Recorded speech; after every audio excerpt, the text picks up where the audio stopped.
Shalom jemaat yang terkasih di dalam Tuhan. Kembali kita merenungkan firman Tuhan yang diambil dari kitab Ester pasal yang ke-10 ayat 1 sampai ayat yang ke-3. Firman Tuhan berkata, "Maka Raja Ahasiweros mengenakan upeti atas negeri dan daerah-daerah pesisir juga. Segala perbuatannya hebat serta gagah dan pemberitaan yang seksama tentang kebesaran yang dikaruniakan Raja kepada Mordekai.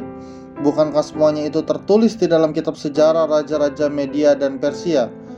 Karena Mordekai orang Yahudi itu menjadi orang kedua di bawah Raja Ahasiweros, dan ia dihormati oleh orang Yahudi serta disukai oleh banyak sanak saudaranya, sebab ia mengikhtiarkan yang baik bagi bangsanya dan berbicara untuk keselamatan bagi semua orang sebangsanya."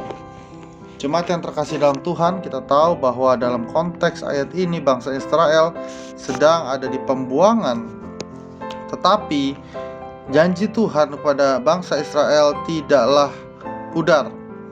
Walaupun ada usaha-usaha untuk membinasakan atau memunahkan bangsa Israel dari muka bumi yang dilakukan oleh Haman, seorang kepercayaan daripada Raja Ahasiweros. Namun demikian kita tahu bahwa pembelaan Tuhan begitu nyata. Dan salah satu tokoh yang dipakai luar biasa, orang yang punya integritas yang tinggi, yang bernama Mordekai. Dan Mordekai adalah orang-orang yang sungguh hidup dalam perjanjian berkat Tuhan. Dia tahu bahwa orang Israel adalah orang diberkati Tuhan, di mana mereka terus akan menjadi kepala dan bukan menjadi ekor. Walaupun ada di negeri asing, mereka bisa menjadi berkat dan bisa menjadi alat Tuhan yang luar biasa. Kita lihat di akhir daripada kisah kitab Ester, di mana Mordekai akhirnya dipilih dan diangkat menjadi orang kepercayaan, orang nomor dua setelah Raja Ahasiweros, seorang penguasa yang berkuasa hampir sebagian besar bangsa di muka bumi pada waktu demikian. Yang menarik kita lihat sini adalah karakter daripada seorang Mordekai. Dikatakan di dalam ayat yang ketiga, karena Mordekai orang Yahudi itu menjadi orang kedua di bawah Raja Ahasiweros, dan ia dihormati oleh orang Yahudi dan disukai oleh banyak sanak saudaranya. Ini penting. Dia dihormati oleh orang Yahudi dan disukai. Ada dua kata, dihormati dan disukai. Saya percaya kita bisa menjadi orang yang dihormati dan disukai itu karena karakter kita yang berbeda, karena karakter kita yang selalu bersifat baik dan mau menjadi berkat bagi orang lain, konsisten di dalam setiap apa yang kita kerjakan dan lakukan. Maka dia menjadi orang yang dihormati di antara orang sebangsanya. Maka dia menjadi orang yang disukai di antara banyak saudaranya.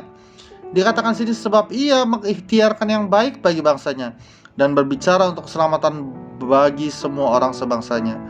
Bapak ibu saudara, kita harus menjadi seorang punya sikap hati seperti Mordekai yang selalu memperkatakan yang baik bagi bangsa kita, bagi orang-orang di sekitar kita.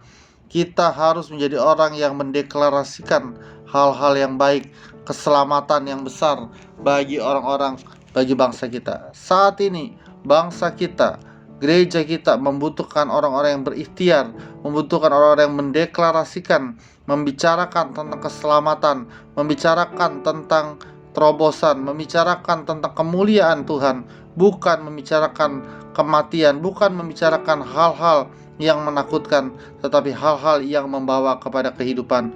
Apakah kita mau menjadi orang seperti Mordekai yang akhirnya dihormati dan disukai karena dia selalu berikhtiar yang baik, selalu berkata yang baik, selalu berkata yang benar, yang jujur, sehingga jadi berkat buat banyak orang? Saya percaya kalau Mordekai bisa, kita pun pasti bisa untuk hidup di dalam anugerah Tuhan, untuk hidup menjadi berkat melalui perkataan kita, melalui tindak tanduk kita. Biarlah Tuhan dipermuliakan melalui kehidupan kita. Amin. Shalom, saudara jemaat terkasih.